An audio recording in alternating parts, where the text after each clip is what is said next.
রমজান মাস কেন চলে গেল? রমজান মাসকে ডাকো, আবার রমজান মাসকে ডাকো। আরে এই মসজিদ থেকে কিসের শব্দ আসছে? যাই গিয়ে দেখি।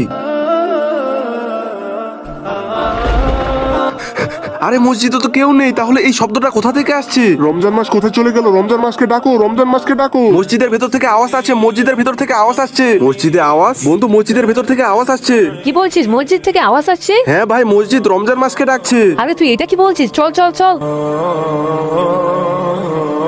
বন্ধুরা, ইসলামিক ভিডিও তো তুমি আমি সবাই দেখি, কিন্তু আমরা কতজনই আছি যারা ইসলামিক ভিডিওতে লাইক সাবস্ক্রাইব করি? তুমি যদি সত্যিকারের প্রকৃত ইসলামকে ভালোবাসো তাহলে আমাদের চ্যানেলটি সাবস্ক্রাইব করে এই ভিডিওতে একটি লাইক করে যাবে।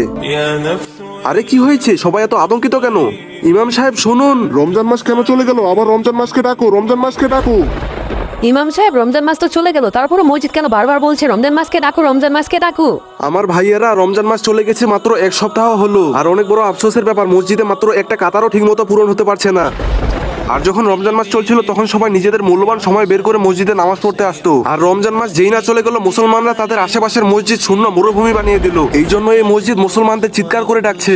ইমাম সাহেব, আজকে আমরা অনেক লজ্জিত। আজ থেকে আমরা 5 ওয়াক্ত নামাজ পড়বো। আমিন। আল্লাহ আমাদের সবাইকে 5 ওয়াক্ত নামাজি বানাক। সবাই কমেন্টে আমিন লিখে যাবেন।